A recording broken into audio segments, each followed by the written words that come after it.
She stepped off the train into a stranger's life. One bag, one letter. 4 words that had crossed half a continent. Strong woman needed. Fair man. What the letter did not say, what no one had told her, was that the man had 3 brothers. That there was a 7-year-old girl standing behind a cabin door, watching through the gap with gray eyes that held all the grief in the world. And that before the first snow fell on Redemption Ridge, this woman who had run from her own past would be the only thing standing between a child and a life with no one left to love her. She did not come to be saved. She came because she had failed one child already, and she was not going to fail another. This is the story of 3 brothers, one bride, and a little girl who needed all of them beginning now. The train did not slow gently into Redemption Creek Station. It arrived the way most things arrived in Montana Territory in the autumn of 1873, without apology, without ceremony, and with a sound like the earth itself was being torn open at the seams. Steam poured across the platform in great white curtains, and for a moment the world beyond the iron steps was nothing but fog and cold air, and the sharp smell of pine resin drifting down from the mountains that ring the valley on 3 sides. Evelyn Clare stepped off the train into that fog. She was 22 years old. She was wearing a navy blue traveling dress that had been pressed twice in Philadelphia and was now, after 3 days of rail travel across half a continent, dusty at the hem and wrinkled at the elbows. She carried one bag, a single bag, leather-worn soft at the corners, containing everything she had decided to keep from a life she had decided to leave. In her left glove, folded to a size no larger than a calling card, was a letter. She had read it so many times the paper had gone soft along the creases, like a map that had been consulted too often in uncertain terrain. The letter was brief. It had been brief from the beginning, which was part of why she had answered it. Strong woman needed. Mountain homestead. Hard life. Fair man. That was nearly all of it. No promises of beauty or wealth or adventure. No description of sunsets over wild country or the romance of the frontier. Just those 4 sentences, and at the bottom a name written in the steady, unhurried hand of a man who did not waste words, Elias Stone. Redemption Ridge, Montana Territory. Evelyn had read 31 mail-order advertisements before she answered that one. 30 of them had promised too much. The 31st had promised almost nothing, and so she had trusted it. She stood on the platform, and the steam cleared, and she saw them. 3 men. Not 1. 3. They stood at the far end of the platform in a line that was not quite deliberate, but was not accidental either. The way men who have lived and worked together for years stand without needing to discuss it. They were enormous. All 3 of them tall in the way that men who have spent their lives working in open country become tall, as though the sky has stretched them upward over the years. Their shoulders were wide. Their hands, even from a distance, looked like the hands of men who had built things, broken things, and mended things back together again, with no tools but patience and will. The one in the middle was the tallest. He had dark chestnut hair that touched his collar, and he had not shaved in several days. And his eyes, when they found her across the platform, were the precise gray of a November sky before a storm. He was looking at her the way a man looks at something he is not sure he can trust. Not unkind, not hostile, but measuring. Careful. The look of a man who had learned somewhere in his life that hope was a thing that needed to be approached slowly or it would bolt. He did not smile. He did not raise his hand. He did not take a single step toward her. Evelyn Clare had traveled 900 miles for a man whose name was at the bottom of a 4-sentence letter, and the man at the end of that letter was looking at her like she might be a problem he had not yet solved. She squared her shoulders. She lifted her chin exactly 1 degree no more, and she walked toward him.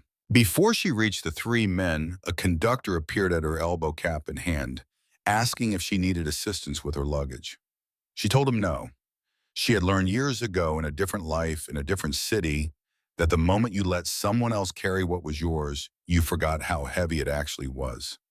The letter had said one man's name. The platform held 3. She stopped 4 feet from them and said nothing because she was not going to explain herself first. If there were surprises here, they belonged to whoever had written that letter, and they could speak them. The tall one in the middle, Elias Stone, she was almost certain because he had the look of a man who was used to being the one responsible, looked her over one more time, and then said in a voice that had the texture of gravel and the volume of someone who had spent years talking mostly to mountains, "You're 3 hours late." "The train was 3 hours late," she said. "I was on time." Something shifted in the gray of his eyes, not warmth exactly, but a recalibration. "I'm Elias Stone." "I know." A pause. "These are my brothers, Stellan, Reed." The one on the left, auburn-haired with eyes that were brown and considerably warmer than his brother's, stepped forward and took her bag from her hand before she could object. He did it without a word and with the matter-of-fact efficiency of someone who had been raised to believe that helping was not a gesture, but a habit. The one on the right was younger, dark blonde, with eyes the color of storm-washed slate, and he looked at her the way a man looks at a situation he is not sure he wanted to be part of, but has been included in anyway. "She's smaller than I thought," Reed said. He was not talking to her. He was talking to the air somewhere above her left shoulder. "I'm standing right here," Evelyn said. Reed looked at her directly for the first time. Something passed across his face. Surprise maybe at being answered, and then he turned and walked toward the wagon without another word. Stellan Stone gave her an apologetic look that was almost imperceptible, but not quite. "The wagon's this way," he said. Evelyn followed them.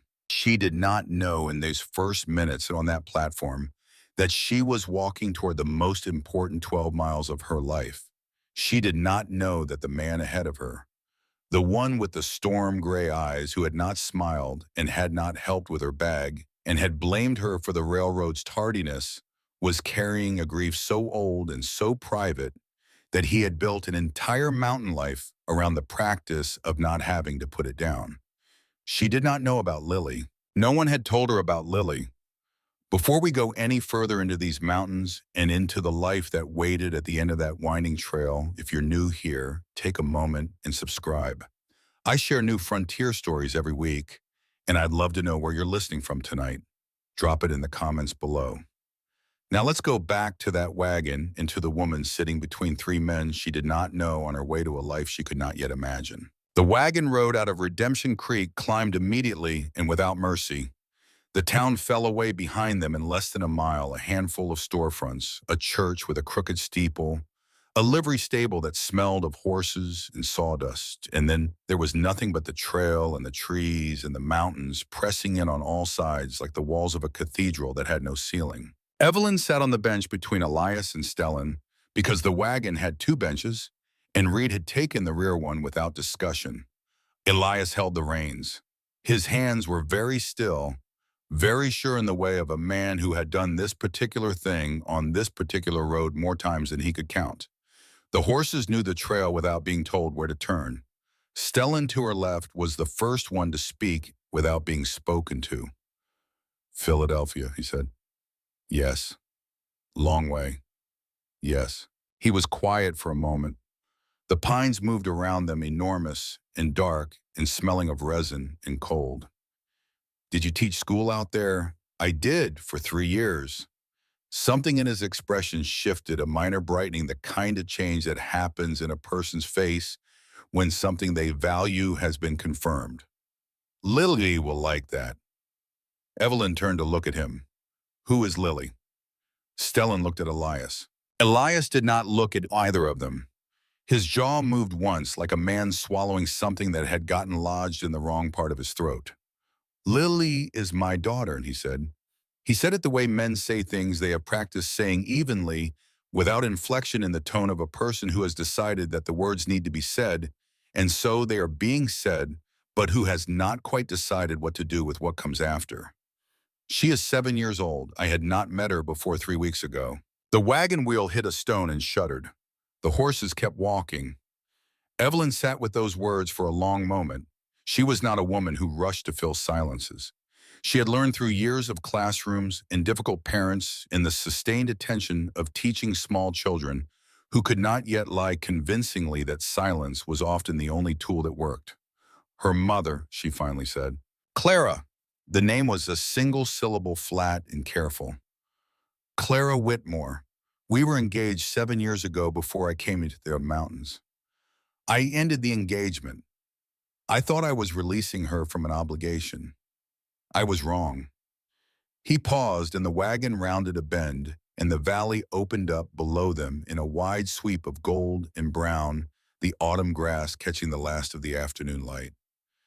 Clara died this past spring. Fever. She had raised Lily alone. There is no other family. A lawyer in St. Louis sent papers. The territorial judge was clear: Lily can stay with me only if I can provide a proper home, a mother, a family. He stopped. Evelyn sat very still. You did not put any of this in the letter, she said. She kept her voice neutral because she had not yet decided how she felt, and she had learned long ago not to show feeling before she had identified it correctly. No, Elias said. Why not? The horses walked. The pines pressed in. Below and behind them, the last rooftop of Redemption Creek vanished behind a fold in the hillside. Because I wasn't certain you would come. From the bench behind her, Reed said nothing, but she heard him shift his weight, and somehow in that small movement she understood that this was a man who knew when to be quiet because things were being said that mattered. Stellan looked at the road. Evelyn looked at her hands in her lap. She thought about Philadelphia. She thought about the letter she had answered and the 30 letters she had not, and the reason she had chosen the one that promised nothing, and the reason she had packed everything she owned into a single bag, and the reason she had not looked back through the train window when the station platform had disappeared. She thought about a child she had not known existed until 47 seconds ago, and about a man who had decided not to warn her, and about the question of whether those two facts together constituted a betrayal or simply a kind of desperate honesty, the honesty of a person who knows that the whole truth delivered too early will end the conversation before it begins. Tell me about her, Evelyn said. Elias turned his head and looked at her for the first time since the wagon had left the station. It was a brief look, sharp and assessing, and in it she caught something she had not expected: a flinch. The microscopic internal flinch of a man who had braced himself for a different response and received one he did not know what to do with. She is small for her age, he said. She is quiet. She has her mother's face. He stopped. She has my eyes. Evelyn nodded once. The wagon climbed. The cabin appeared around a final curve of trail as the sun touched the top of the western ridge, and the light that fell across the clearing was the deep amber of late afternoon in October, the kind of light that makes everything look briefly like something out of a painting, warm and finite and a little heartbreaking. It was larger than she had expected. There was the main structure, solid and square, built from logs that had been fitted together with the tight precision of a man who did not accept sloppiness in his own work. A wide porch ran across the front, with the porch rail decorated at intervals with small carved shapes.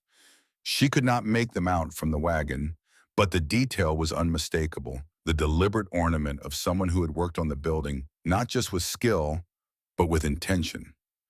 A garden enclosure to the east, the beds mulched for winter. A split rail fence along the south side recently repaired, the new wood still pale against the weathered gray of the older rails. And on the porch, in a small rocking chair that was scaled precisely to the size of a child, sat Agnes Hartwell. Agnes was 55, wide-faced and unhurried, with a deep, practiced stillness of a woman who had outlasted a great many emergencies and knew that most things, if you waited long enough, resolved themselves one way or another. She had been a school teacher herself years ago in a small town in the Shenandoah Valley, before a husband and a westward migration in the ordinary wreckage of a life had brought her to this mountain. She had been watching over Lily for 3 weeks since the papers arrived from St. Louis, and she had developed in that time the particular fondness of a person who has seen something fragile survive something terrible. Lily was not on the porch. The rocking chair beside Agnes was empty. Agnes stood as the wagon pulled in and said in the even, informative tone of a woman reporting on a situation she had fully assessed, "She went inside when she heard the horses. She said she wanted to see through the window first." Elias climbed down from the wagon and did not respond, because this was exactly the kind of thing he did not know what to do with. Stellan helped Evelyn down with the same unceremonious efficiency with which he had taken her bag. Reed swung himself off the rear bench and stood with his arms loose at his sides and his eyes on the cabin door. The door was open, not wide a few inches. Enough. Evelyn stood in the clearing and looked at the cabin and the amber light and the small gap in the doorway, and she felt something move in her chest that she had not expected. Not pity, not tenderness exactly. Something older and more complicated than either of those, the recognition of a posture, the angle of a body that is hoping for something but has learned to hope in a way that does not make noise because making noise about hope has previously had consequences. She had taught children for 3 years in Philadelphia. She knew the shape of a child who was watching without being watched. She walked up the porch steps. Agnes moved aside without being asked. Evelyn did not look at Elias or either of his brothers. She stood at the gap in the door and said in a conversational tone that carried no urgency and no performance, "It's cold up here, much colder than Philadelphia." A silence. The door did not move. "I brought 6 books in my bag," Evelyn continued. "One of them is about a girl who lives with bears. I thought that seemed appropriate given the mountains." A longer silence. Then the door swung inward and Lily Hope Stone stood in the doorway. She was small, small even for 7, and she looked smaller still in a black morning dress that had been made for someone slightly larger. The hem fell past her ankles, the sleeves covered her wrists entirely, and she carried a carpet bag that was nearly half her own height. Her hair was dark and had been braided with a length of blue ribbon, but the braid was coming undone, soft wisps escaping around her temples and at the back of her neck. Her eyes were gray. They were the same gray as Elias Stone's eyes, which meant they were the gray of November sky before a storm, and in a 7-year-old face that color was not forbidding the way it was in a 34-year-old man. In Lily's face it was simply deep, watchful, the eyes of a child who had been paying close attention for a long time and had learned that paying close attention was the best protection available. She looked at Evelyn. She did not look at her father. "What is the bear story about?" she said. "A girl who does not know she belongs somewhere," Evelyn said. "Until she does." Lily considered this with the seriousness of a scholar evaluating a citation. "Is it a true story?" "Most of the true stories are not true," Evelyn said. "And most of the untrue ones are." Something happened in Lily's expression. Then not a smile, not quite, but the preliminary movement of a face preparing to consider smiling the way a door shifts before it actually opens. She looked for the first time past Evelyn. She looked at her father. Elias Stone was standing at the bottom of the porch steps, and he looked like a man who had faced down winters and broken horses and years of solitude without flinching, and was now confronted with the face of his 7-year-old daughter, not sure what to do with his hands. Lily looked at him for a long moment. "You have my eyes," she said. The words were precise and flat and entirely without malice. An observation, a fact reported. Elias said in a voice that came out rougher than he had perhaps intended. "I was going to say the same thing. The first night in the cabin was quiet in the way that first nights often are not comfortable. Not uncomfortable, but suspended, the way a breath is suspended between the inhale and the exhale when a person is not yet sure which direction is safe. Agnes had made a stew. They ate at the long table in the main room. Elias at the head, Evelyn, across from Lily, Stellan, and Reed on the bench side by side. Agnes in the corner chair she had apparently claimed as her own during the 3 weeks of her residency. The stew was good. The fire in the hearth was good. The silence between them was the silence of people who have not yet sorted out what they owe each other. Lily ate without speaking. She ate neatly with a precision that suggested she had been taught table manners by someone who cared about them. Her carpet bag was on the floor beside her chair, and every few minutes her right foot touched it, a small unconscious check the way a person at sea will touch the railing. After dinner, Agnes took Lily to the room at the end of the hall for bed. Evelyn helped clear the dishes, and the 3 Stone brothers were left at the table with the fire and the remains of a shared meal and whatever it was that they had not yet said. It was Reed who spoke first. You should have told her before she got on the train, he said. He was not looking at Elias. He was looking at the surface of the table with the focused non-attention of a man who is saying something he has thought about for some time and is not going to retreat from, but who is also not looking for a fight. I know, Elias said. She could have left. I know. She still can. I know. Reed looked up then. He looked at Evelyn, who was standing at the kitchen basin with her back to them, and she could feel his gaze the way you feel weather, not unpleasant, simply present, informative. What made you come, he said. Not why you answered the letter. What made you get off the train? Evelyn set down the dish she was holding and turned around. I have been looking for something to do that was bigger than I was, she said. Everything I did in Philadelphia was exactly the size of me, and it was not enough. She looked at Reed steadily. That is not a full answer, but it is the honest one. Reed held her gaze for a moment. Then he nodded once in the manner of a man who has received information he did not request and is filing it away in a place he has not yet labeled. Stellan had been quiet through all of this in the way that quiet men are quiet, not absently but completely, with the full weight of his attention. He had during dinner refilled Evelyn's water cup once without being asked and repositioned the bread plate when she had reached for it at a slight awkwardness. These were small things. They were not small. Elias reached inside his coat and set a folded sheet of paper on the table between himself and Evelyn. The contract, he said, 1 year, the terms are clear. At the end of the year, you have the right to leave, and I will cover the cost of passage wherever you choose to go. Evelyn looked at the paper. She did not pick it up. I have conditions, she said. Reed leaned back. Something in his posture said, here it comes. Stellan watched her with calm, open attention. Elias said nothing, which was, she was learning his way of saying, go on. 3 conditions, Evelyn said. First, no one in this house lies to Lily, not to protect her, not to comfort her, not for any reason. Children understand falsehood before they can name it, and they do not forget being misled by the people who are supposed to protect them. She paused. No one spoke. Second, each of you will learn to speak with her even when it is difficult. Silence is a form of abandonment. A child can endure a hard conversation. A child cannot endure the sustained impression that the people around her have decided she does not merit one. Another pause. The fire shifted in the hearth. Third, after 1 year, Lily will decide what to call me. No one will suggest it to her. No one will correct her, and no one will pressure her in either direction. That is her right, and it is not negotiable. She finished.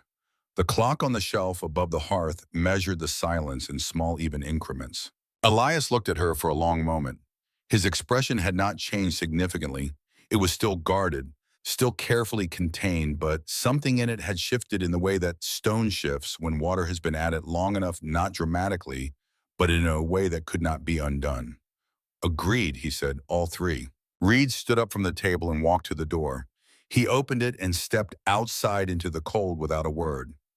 Not in anger, or at least not only in anger, in the way of a man who needs air, when something has been said that is going to require him to think. Stellan looked at Evelyn. Do you have any other questions? He said. Yes, she said. What was Clara like? The question settled over the table like the first snowflake of a season, soft, unexpected, and suddenly making the air feel different. Stellan was quiet for a moment. Then he said, she was steady. She was the kind of woman who decided things once and did not revisit the decision. She could make a joke so dry you did not realize it was a joke until 3 minutes later. He paused. She deserved better than she got. He looked at Elias when he said the last part. Elias looked at the table. Thank you, Evelyn said. She picked up the contract and signed it with the pen beside the inkwell that Elias had placed there without comment and set it back down. Then she went to find which room was hers. The room was at the front of the cabin, to the right of the main entrance, small sufficient with a window that looked north toward the ridge. There was a bed with a good quilt, a washstand, a chair, and a shelf that was empty. Someone had placed a small candle on the windowsill already lit, as though anticipating that she might need to find her way in an unfamiliar dark. She unpacked the single bag onto the shelf in the chair with the methodical calm of a woman who had done this before, not often, but enough to know that the placement of familiar things in an unfamiliar space was the first act of making it yours. When the bag was empty, she sat on the edge of the bed and looked at the candle. She was tired. Not merely the physical tiredness of 3 days' travel, but the deeper tiredness of a person who has been carrying something heavy for a long time and has arrived at last at a place where she might be allowed to set it down, but has not yet decided whether it is safe to do so. She thought about Lily, the gray eyes and the careful posture and the carpet bag that she touched with her foot every few minutes, as though checking that the last physical evidence of her previous life had not quietly disappeared. She thought about Sarah Harper. She thought about Sarah Harper, the way she always thought about her, not with the gradual approach of voluntary memory, but with the sudden total arrival of a face that had decided it was not going to wait to be invited. Sarah had been 9 years old and had brown hair and a habit of chewing the end of her pencil when she was thinking, and she had looked at Evelyn once across the classroom with an expression that Evelyn had understood and had chosen in that moment to interpret as something other than what it was. That choice had cost Sarah Harper everything. Evelyn did not go through what happened next in the familiar sequence. She had been through it enough times that the sequence had worn grooves in her, and she knew that going through it again would change nothing. Instead, she reached into the inner pocket of her traveling dress and took out a folded piece of paper. Not the letter from Elias Stone, but an older paper, the edges worn soft with handling, the ink faded to a pale sepia at the fold lines. She did not open it. She held it in both hands and looked at the shape of it. It was the letter she had written to the Philadelphia Department of Public Welfare in the winter of 1870. She had written it over the course of 4 days, choosing each word carefully, crossing out and rewriting in the margins. She had written it because she had known with the bone-deep certainty that comes from 3 years of watching children and learning to read what they could not say, that something was wrong in Sarah Harper's house. She had written it. She had not sent it. She had been afraid of the Harper family standing, of her own youth, of the possibility that she was wrong, of the larger and more formless possibility that she was right, and that being right would set in motion consequences she could not predict.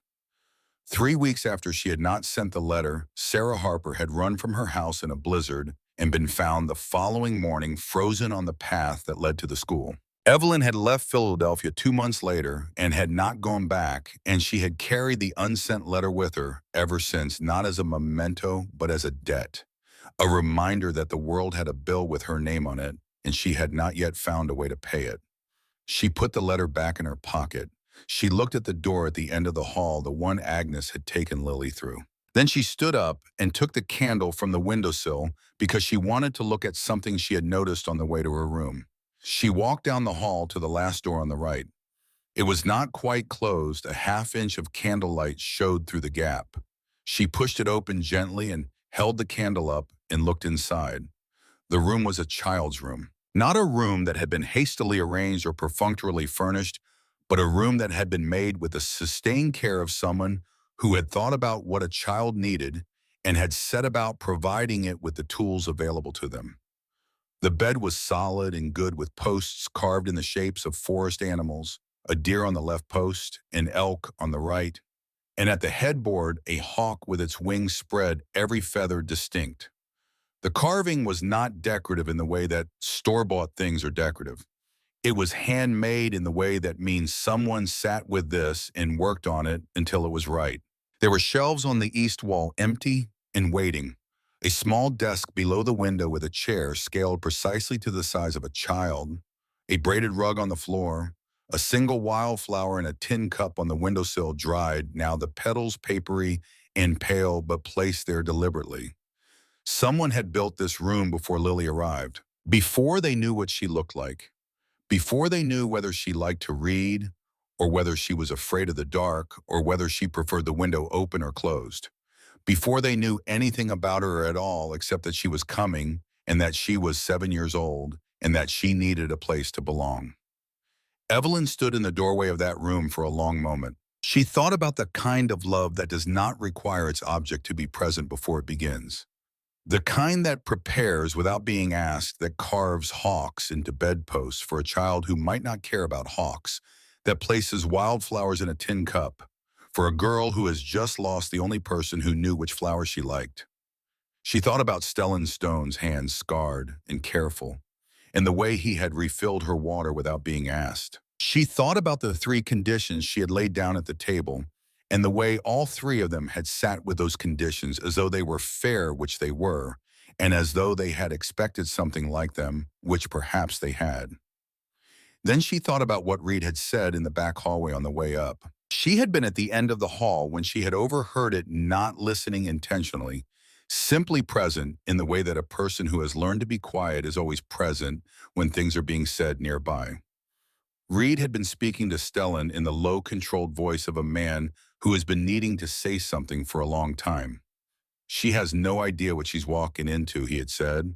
And Stellan had said, none of us did when we came here. And Reed had said nothing for a moment. And then I did something, Stell, a long time ago, something that changed how everything went. And he doesn't know. Stellan had said, you'll tell him when you're ready. I don't know if I'll ever be ready.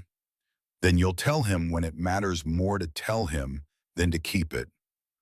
Evelyn had moved past the door without stopping because it was not her conversation to hear and not her secret to carry, and she already had enough of those. But she remembered it. She closed the door to Lily's room gently and walked back to her own, and she set the candle on the windowsill and sat on the edge of the bed and listened to the mountain. It was not silent. Mountains never were if you listened carefully. There was the wind in the high pines, a long, sustained tone like something played on a very large instrument. There was the creak of the cabin settling in the cold. There was very faintly the sound of someone moving in the kitchen. Footsteps, steady and unhurried. The gait of a person who is accustomed to being the last one awake. I signed a contract for 1 year. There is a child in this house with her dead mother's face in her living father's eyes, and she is sleeping with her carpet bag on the floor beside the bed. I wrote a letter once and did not send it, and a child died, and I have been moving towards something ever since without knowing what it was. Then she lay down on the bed without undressing, pulled the quilt up, and looked at the ceiling, and after a long time she slept. The morning came gray and cold and brilliant, the way October mornings came in the high country. The sky a pale silver above the ridge, the frost on the grass catching the first light and holding it like something expensive. Evelyn was awake before anyone else, or so she thought until she came into the kitchen and found that the fire was already built up and there was water heating on the stove, and Elias Stone was standing at the window with a coffee cup in his hand looking out at the clearing. He did not turn around when she entered. She went to the stove and found a second cup and filled it and stood at the other end of the window. They stood like that for a while. Outside, the frost was melting off the south-facing grass in the clearing, and a pair of ravens were working the tree line with the systematic efficiency of creatures who know exactly what they are looking for and have no time for uncertainty. The room at the end of the hall, Evelyn said. Who built it? A pause. Stellan built it, Elias said. I drew the plans. Reed put the roof on. Another pause longer. We built it 3 weeks ago when the papers arrived. Before you knew what she needed. We knew she was 7 and she was coming. That seemed like enough information to start. Evelyn looked at her coffee cup. The carvings on the bedpost, she said. Stellan. How long did they take? He didn't sleep much for the 2 weeks before she arrived. Evelyn nodded. From down the hall came the sound of small feet on floorboards. Careful, deliberate to the footsteps of a child who has learned to move through unfamiliar spaces without making more noise than necessary.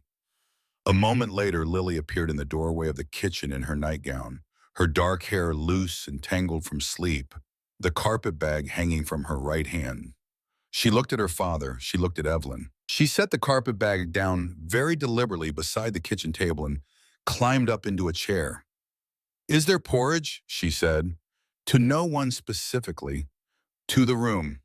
There will be, Evelyn said. She went to the pantry and found the oats, and she made porridge at the stove with Elias still at the window.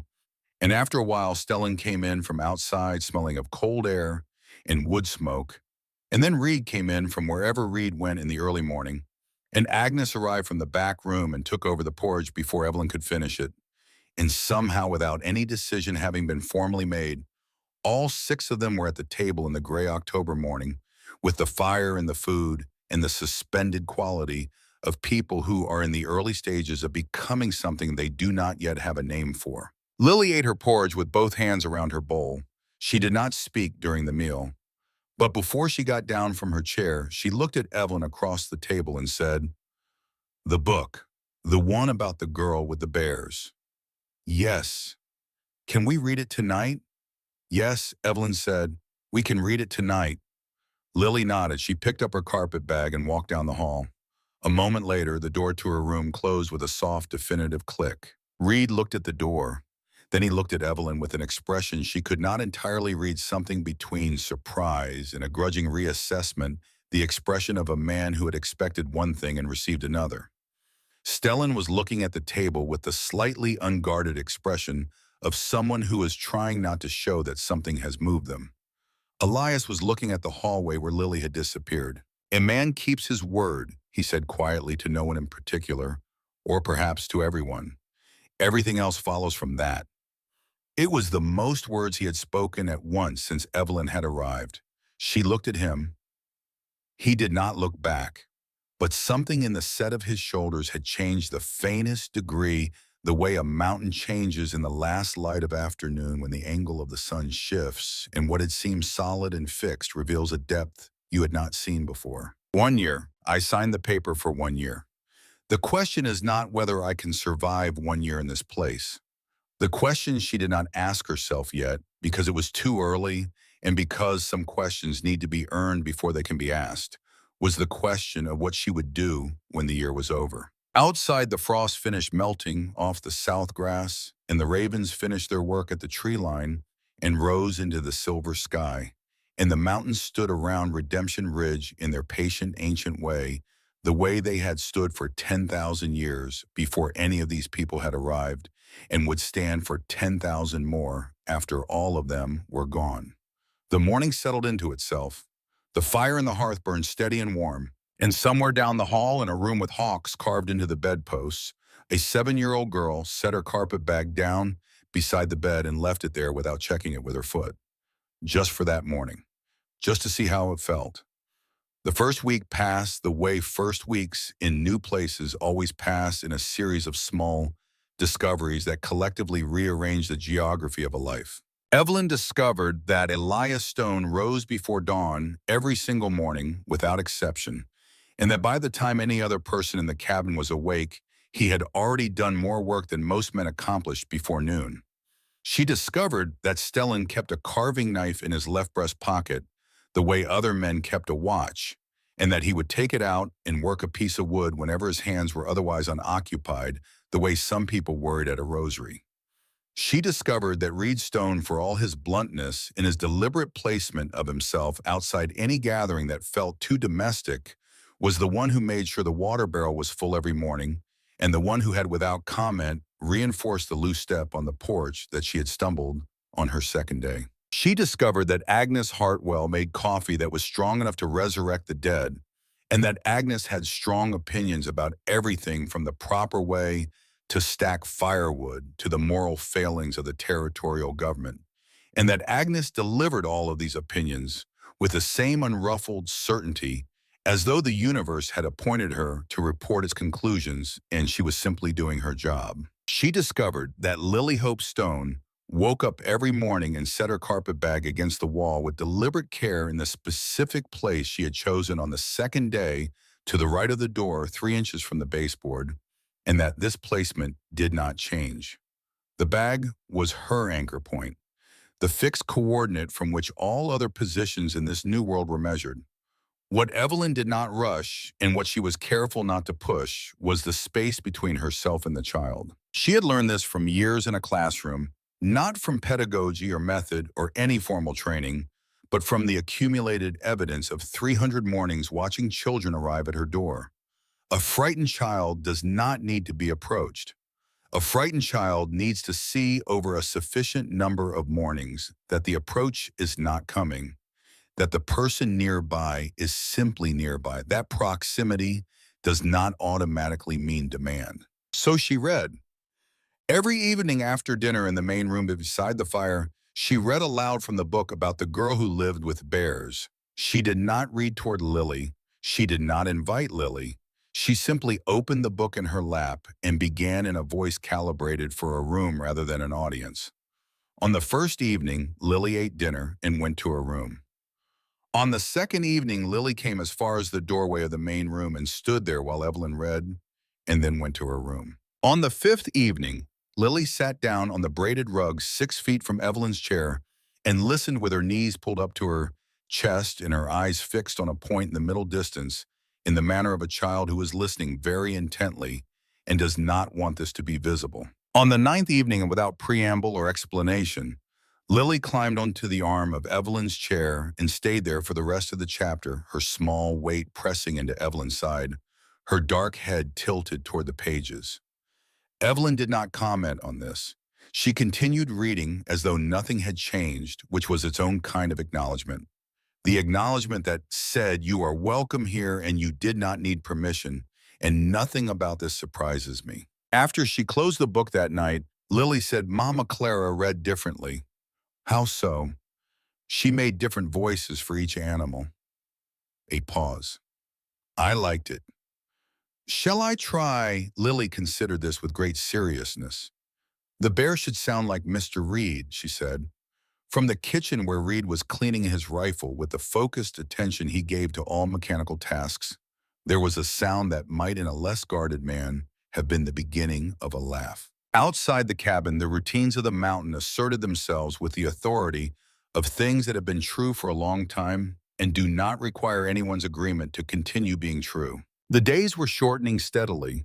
The temperature dropped each afternoon when the sun cleared the western ridge, and by the time supper was done and the dishes cleared, the cold outside had a quality that was no longer simply October cool, but something more deliberate, a cold with intention. Feeling out the cracks in the walls, testing the window frames, reminding everyone inside that the mountain did not operate on human schedules. Elias and Reed spent the days working the property against winter, checking the chimney mortar, banking the foundation, bringing the last of the firewood in from the cutting ground, and stacking it in the covered lean-to along the north wall of the cabin. There was a rhythm to their work that had nothing to do with discussion. They had been doing this, the two of them, for years, and the coordination between them was the coordination of men who have worked the same land through the same seasons enough times that the land itself has become the language. Stellan was building something. He worked in the cleared space behind the cabin for 3 days before Evelyn asked what he was making, and when he told her it was a new shelf for the kitchen, she looked at the lumber he had laid out and the measurements he had marked and the care he was taking with the joinery, and she thought, this is not a man who builds things merely because they need to be built. This is a man who builds things because the act of building is how he understands what he feels about a place and the people in it. On the fourth day, she came out while he was working and asked if there was something she could do. He handed her a piece of sandpaper and pointed to the shelf boards and explained without condescension, but with precision, the direction and pressure of the grain. They worked side by side for an hour without speaking, and then she asked him how long he had known how to do this, and he said that their father had taught him when he was 12, and then he was quiet for a moment, and then he said, our father built things the way some men drink because it was the only way he knew to get outside his own head. Is that how you learned it? Stellan looked at the board he was planning. I learned a lot of things from him, he said, some of them useful. He did not say more, and she did not press, and the hour continued in the good silence of people who are doing something together that does not require words. What she was learning in these first weeks was that the three Stone brothers were not simply three variations on the same person. They were three distinct answers to the same original question, the question of how a person survives in a place that does not accommodate weakness, and the answers were so different from each other that it was sometimes difficult to believe they had come from the same source. Elias's answer was control. The maintenance of absolute precision in everything within his reach and the careful management of his own perimeter so that the things outside his reach could not breach the things within it. His silence was not absence. It was a form of fortification. Stellan's answer was craft. The conversion of feeling into object, the making of something tangible and durable from materials that had no particular shape until he gave them one. He expressed what he could not say in the things he made, and the things he made were always beautiful. Reed's answer was motion. He was never still for long. He was up before the others and out late, always working, always moving with the driven quality of a person who has discovered that as long as he is in motion, certain things cannot catch up with him. Evelyn recognized all three of these strategies. She had used all three of them herself at different points in her life. She recognized them not as faults, but as evidence. Evidence of people who had once encountered something that required a response and had responded in the only ways they could find.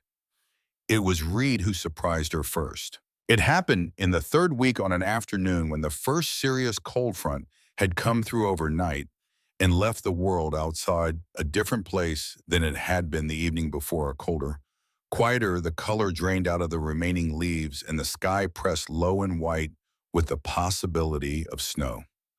Evelyn was in the woodshed selecting logs for the evening fire when Reed came in from the far pasture with a coil of rope over one shoulder and stopped when he saw her. He did not immediately leave, which was unusual. He set the rope on the hook by the door and stood for a moment with his back to her, and then he said without turning around, "I need to tell you something." She waited. 7 years ago, he said, his voice very controlled. The voice of a man reciting something he has rehearsed many times and is not sure the rehearsal has been adequate. After Elias sent Clara the letter releasing her from their engagement, she wrote back. She wrote back many times. He sent every letter back unopened. He paused. What he does not know is that I also wrote to her. The woodshed was very quiet. Outside, a gust of wind moved through the high pines and then passed. I told her that Elias had been injured more severely than the doctors let on, Reed said. I told her his right arm might never fully recover. I told her he would likely not be able to work a claim again, that the life they had planned was not possible. He stopped. I thought I was being honest with her. I thought I was helping her let go. I told her she should find someone else and not wait. Evelyn set the log she was holding back on the pile. He recovered, she said, fully, within 8 months. His arm is, you've seen his arm. He's been running this property alone since we came here. Reed's voice had gone flat, in the way of a voice that is being held very still, because allowing it to move would mean allowing something else to move. Clara waited anyway, for 2 years. And then she stopped writing, and I told myself she had moved on, that it had worked out the way I intended. I did not know she had Lily. I did not know she never married anyone else. Evelyn said nothing. Elias does not know I wrote the letter. I know, she said. He turned around then. His expression was the expression of a man who has been expecting judgment and has not yet received it, and is not sure whether the absence of it is a good sign or a terrible one. Why are you telling me? She said. He looked at her for a long moment. Because you said the first night that silence is a form of abandonment. I have been silent about this for 7 years, and I have been watching what the silence has done. To him, to Lily, who will never know her mother, partly because of a letter I wrote when I was 20 years old and thought I knew more than I did. He paused. I am telling you because you are the only person in this house who seems to understand that carrying a thing and paying for a thing are not the same act. Evelyn thought about the folded letter in her pocket, the one she had written and not sent, the one she had been carrying for 3 years, as though the carrying were equivalent to the atonement. No, she said quietly, they are not the same. I don't know if I can tell him. You will, she said, when it matters more to tell him than to keep it. She picked up the log she had come for and walked back to the cabin, and she did not say anything more about it because it was Reed's weight to carry and Reed's decision to set down, and there was no one who could do that work for him. But she felt in the walk from the woodshed back to the cabin door The vertiginous sensation of recognizing your own story in someone else's. The sensation of seeing the shape of your own mistake in a different face, and understanding for the first time that you are not the only person in the world who has ever stood in a woodshed carrying something that cost more than they had anticipated and did not know the way to put it down. The evening of the third week brought the first significant snowfall of the season. It began at dusk, small flakes at first sparse and tentative, the way the season always began its more serious work. By the time supper was finished, it was coming steadily, filling the clearing with the deep, sound-absorbing quiet that heavy snow creates. The world outside the windows made white and close and entirely transformed. Lily had been watching the snow fall through the kitchen window for the last half of the meal, her spoon moving mechanically toward her mouth without her attention. She had not seen snow before she had grown up in St. Louis, in the Low Country, and the wet December flurries that moved through that city left nothing and vanished by morning. This was different. This was the snow of a place that intended to keep it. "Does it stop?" she asked. "In spring," Reed said from across the table with the absolute straightforwardness of a man who saw no reason to soften geography. Lily looked at him. "Spring is very far." "Yes," Reed said, "it is. Does that bother you?"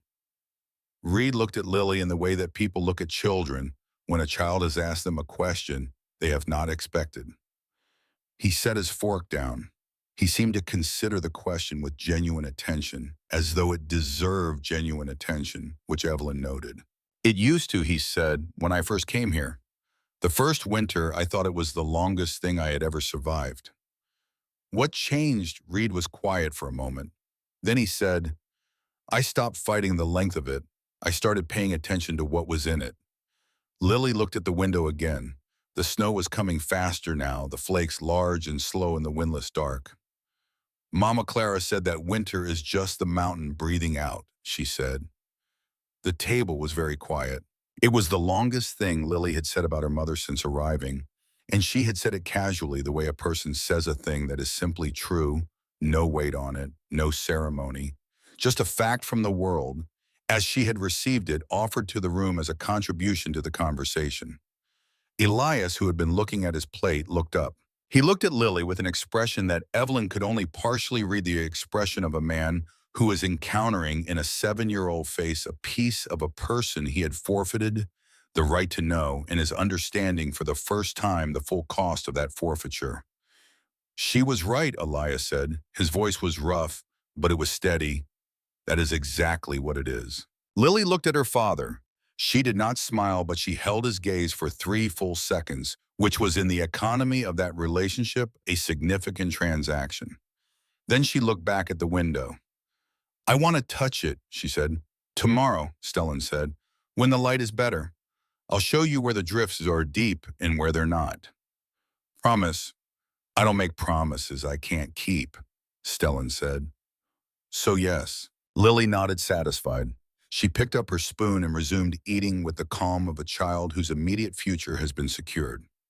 Evelyn looked across the table at Stellan, and he looked back, and in that brief exchange was the wordless communication of two people who have both just witnessed something that mattered. It was 2 mornings after the snow that Lily first called her Mama Evie. They were at the kitchen table with the reader spread open between them, working through a passage that Lily had asked to read aloud herself. She was a good reader, better than most children her age, with the fluency of a child who had been read to consistently from a very young age, which was the most reliable predictor of later reading ability that Evelyn had ever observed. Lily was reading a passage about a fox crossing a frozen river, and she came to a sentence that gave her trouble, a long, winding sentence with a subordinate clause and a word she had not encountered before, and she looked up from the page and said, "Mama Evie, what does tentative mean?" She said it the way you say a word you have been using in your head for a while and have finally decided to say out loud, not as an experiment or a test, but as a simple act of use. The way a person picks up a new tool because the tool is what is needed. Then she heard herself. Her face went very still. She looked down at the page with a controlled focus of a child willing the world to move past a moment. Evelyn did not comment immediately. She did not rush to address it or reassure it or make it into something it did not need to be made into. She gave the room 5 full seconds of ordinary silence.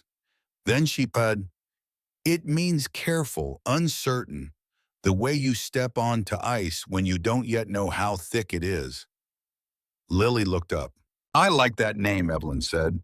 Mama Evie. She said it simply and without performance, in the same tone she might say, "The bread came out well today. It suits this place, I think." Lily looked at her for a long moment. Her gray eyes were very serious, doing the deep assessment of a child working out whether something is safe to believe. "Mama Clara called me her best thing," Lily said. "She was right," Evelyn said. "You don't know that. You just met me." "I know enough," Evelyn said. Lily was quiet for a moment. Then she looked back down at the page. "The fox steps tentatively onto the ice."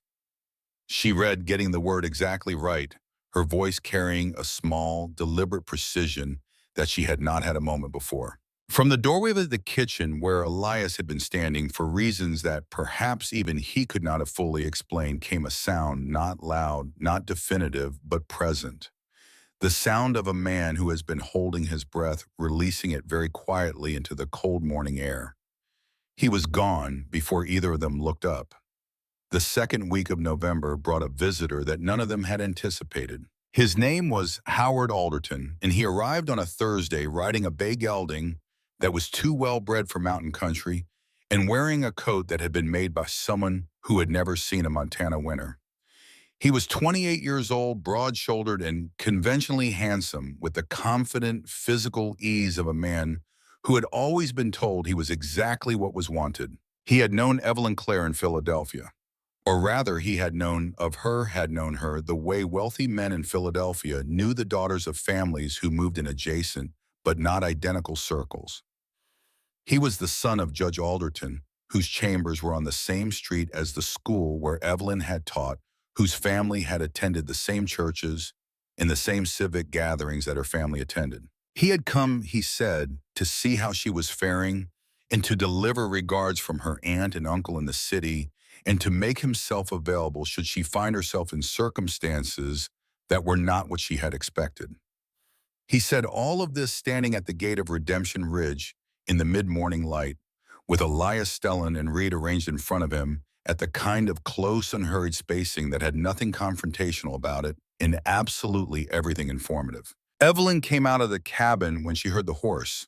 She stood on the porch and looked at Howard Alderton, and she felt the thing that she had been fearing in some formless way since the wagon had first carried her away from the station, the tug of the previous life, the pull of the familiar and the known and the city and the world where she understood all the rules, even the ones that had failed her. Howard looked past the three Stone brothers and found her on the porch. "Evelyn," he said. His voice had the warmth of a man who knows he is being watched and is presenting himself for the watching. "You look well, though I admit I expected the circumstances to be somewhat more welcoming." "Mr. Alderton," she said, "I came a long way." "I know. Your uncle is concerned. Your aunt writes every week to the Philadelphia Women's Aid Society asking if anyone has heard from you." He paused, the pause calculated for effect. "I told them I would come myself to be sure you were well."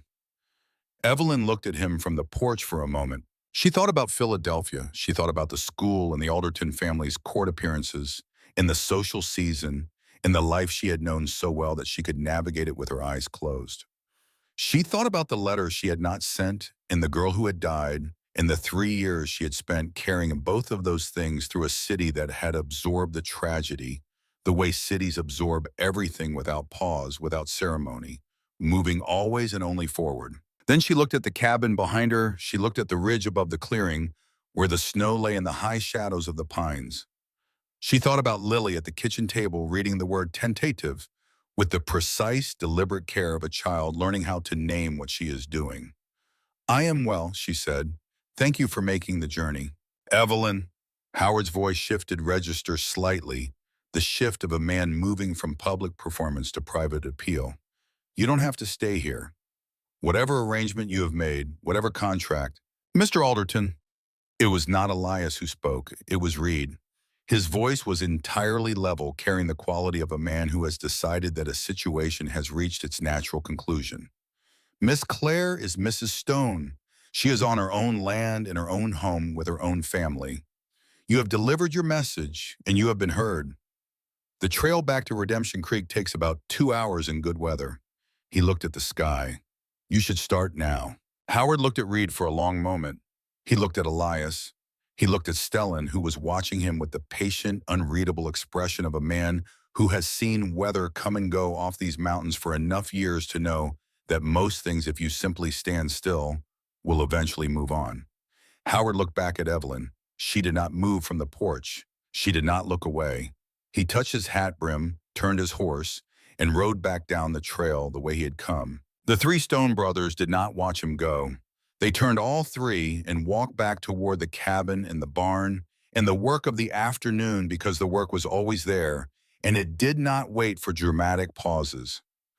Evelyn stayed on the porch for a moment after they had gone inside. She realized she felt nothing about Howard Alderton's departure except the clean, uncomplicated relief of a person who has been handed a choice and discovered in the moment of choosing that the choice was never actually difficult, that it had only seemed difficult from a distance, the way trails in unfamiliar country seem impassable until you walk them.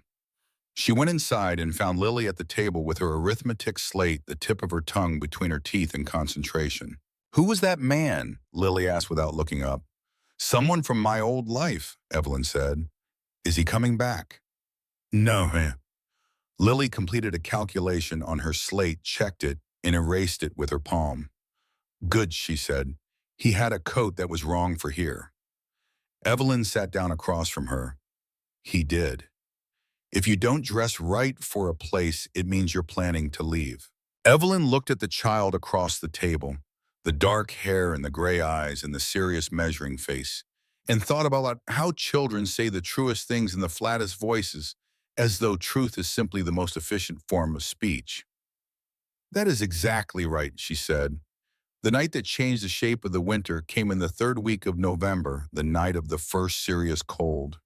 Not autumn cold, but the real cold. The cold with intention, the cold that meant business. Lily's door opened at 2:30 in the morning. Evelyn heard it. She was a light sleeper by nature and had become lighter still in the months since arriving at Redemption Ridge, in the way that people who are responsible for others develop the sleep of the partially awake, the sleep that keeps one ear always open to the sounds of a house that is not yet familiar enough to be trusted. She heard the soft, measured footsteps. She heard the pause outside her door. She sat up in the dark and said quietly, "Come in."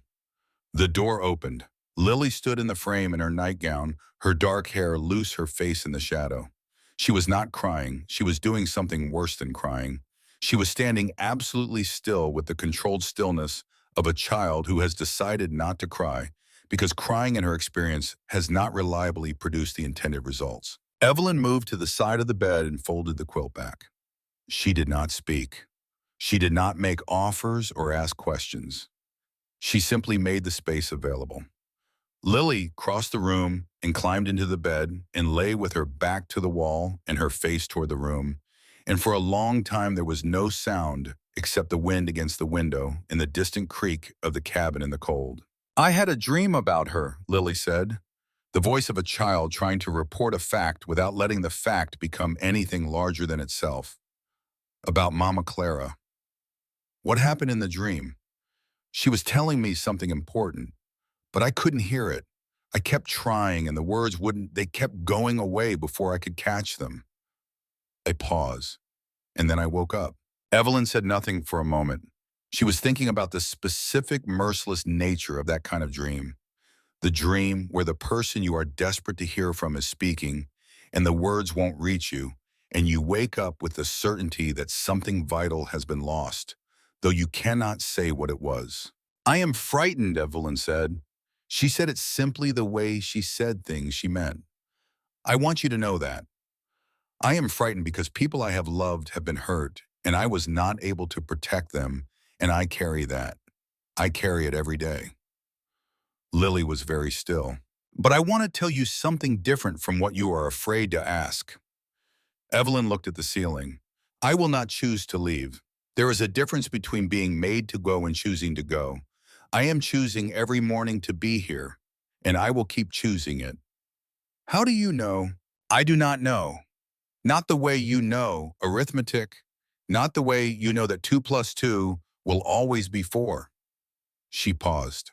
I know it is the way you know that the fox on the frozen river is going to make it to the other side. Not because the ice is definitely safe, because she is moving in the right direction, and she is paying attention, and she is not going back. Lily was quiet for so long that Evelyn thought she might have fallen back to sleep. Then she said, will you read tomorrow, even though it is not the regular night? Yes, Evelyn said, I will read tomorrow. Another long quiet. Mama Evie. Yes. I think the Baron of the story sounds more like Mr. Stellan than Mr. Reed. I can adjust the voice. He is gentler, Lily said. The bear, I mean. He is gentle, but he is still very large. Then I will make him gentler. Lily settled into the pillow with the small, releasing sigh of a child whose most immediate concern has been resolved. Within 10 minutes she was asleep, the deep, even sleep of a child whose body has finally persuaded the rest of her to stand down for the night. Evelyn lay in the dark and listened to the wind and the mountain and the slow, steady breathing of the child beside her. From down the hall came a sound, the creak of a specific floorboard 3 feet from Elias Stone's bedroom door, and she understood that he had been awake, that he had heard Lily's door and Lily's footsteps and had stood in the dark of his own room listening and had chosen for whatever reason not to come out. Whether that was the choice of a man who did not know what to offer or the choice of a man who recognized at this particular moment did not need him, she could not say. In the morning, there was a tin cup of warm honey tea on the kitchen table when she came in. No note, no explanation. Just the tea, still warm, placed exactly where she always sat. She wrapped her hands around it and looked at the window in the white world outside, and she thought about quiet men and the things they cannot say, and the things they say instead in the language of warm cups and reinforced porch steps and rooms built for children who have not yet arrived. A man keeps his word, Elias had said at the beginning. She was beginning to understand that he had not been speaking only of promises made in words. It was the first Saturday of December, 5 weeks after Evelyn's arrival, that the letter came from Philadelphia. Agnes brought it up from town when she went down for supplies, and she set it on the kitchen table without ceremony, and it sat there through most of the afternoon while Evelyn finished the mending she was working on and helped Lily with the reading exercise she had assigned. And then finally, when the cabin had settled into the quiet of early evening and the fire was good and the others were occupied with their various tasks, she picked it up and opened it. It was from her uncle, brief, practical, written in the hand of a man who communicated for efficiency rather than expression. The final paragraph said, "The Harper matter has been concluded." Reginald Harper was taken into custody by city authorities in October. Adelaide Harper has made a full statement to the court. The school has been closed. A number of former staff have come forward. We thought you should know, as we understand, you left the school under difficult circumstances, and this resolution may bring you some peace.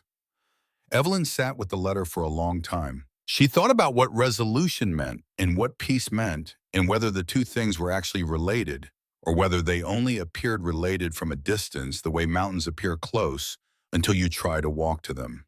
She thought about the letter in her pocket, the one she had written, and not sent, the one she had been carrying for 3 years as a private accounting of what she owed the world. She took it out and held it in both hands. The Harper matter had been concluded by someone else, by one of the other staff members who had eventually found the courage that Evelyn had failed to find in time. The outcome she had hoped for had arrived, and Sarah Harper was still dead, and the letter she had not sent was still in her hands. The difference was that she now understood something she had not understood before, or had understood only incompletely, that the letter was not a proof of guilt. It was a proof of knowing. It was evidence that she had seen clearly and been afraid, which was a human failing and not a crime. and that the distance between her failing and Sarah Harper's death, though real, was not the same distance as the one between the Harper's choices and Sarah Harper's death. Carrying the letter as a punishment was not the same as acknowledging what the letter meant. It was not atonement. It was a way of feeling like atonement without doing the harder, stranger, less comforting work of simply continuing to live with what she knew and doing better with the next child who needed her to be unafraid. She looked up. Across the room, Lily was sitting at the small desk Stellan had built, and bent over her arithmetic slate with fierce concentration, the end of her pencil between her teeth, the lamplight catching the left side of her face and leaving the right in shadow. This was not forgiveness.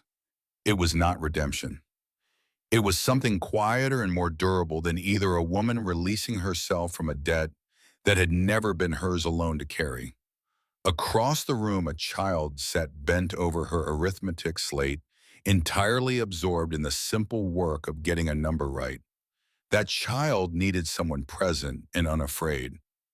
Evelyn intended to be that person. She put the unsent letter into the fire. She watched it catch. She watched the paper go from white to amber to black.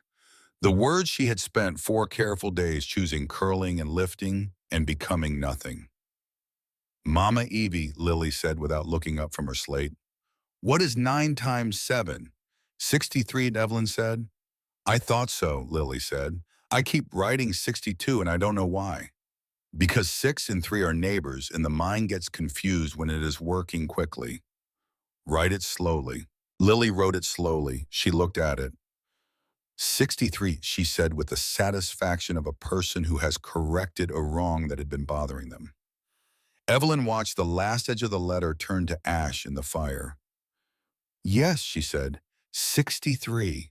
That night, after Lily was in bed and the cabin had settled into its late evening quiet, Evelyn came into the main room and found Elias sitting at the table with a collection of letters spread before him.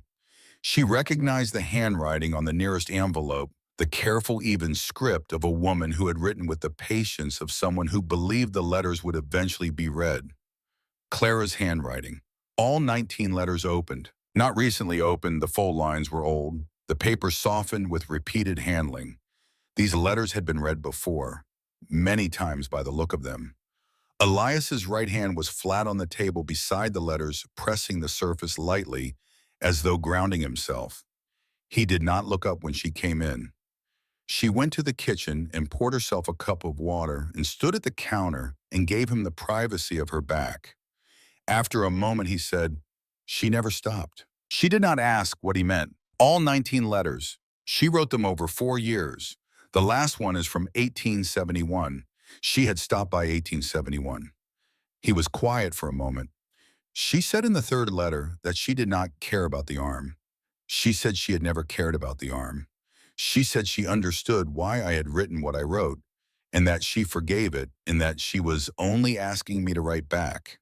His voice was even and controlled and doing a great deal of work. I sent them all back, unopened. You read them now, Evelyn said, 3 weeks ago, when the lawyer's papers came. A pause. When I understood what I had refused to know. She turned around and looked at him. He was looking at the letters, not at her. She wrote in the last one that she had stopped expecting to hear from me, he said, but that she hoped wherever I was that I had found some peace. She said she hoped the mountain had given me what I needed. He stopped. She named Lily after the wildflowers on her mother's grave. She said she had been planting wildflowers there every spring since her mother died. She said she wanted Lily to know that the dead are still worth honoring. His jaw was tight. She sounds like someone I should have known. She sounds like someone who loved you past what was reasonable, Evelyn said, and stayed anyway. And I did not meet her halfway. No. And now she is gone, and I have a daughter who slept with her carpet bag on the floor beside her bed for 30 days before she stopped checking it every morning. Evelyn looked at him. The fire had burned low, and in the dim light, his face was harder to read than usual. But she could see the line of his jaw and the set of his shoulders that she was learning to read as the external expression of an internal reckoning. A man doing the arithmetic of what his choices had actually cost.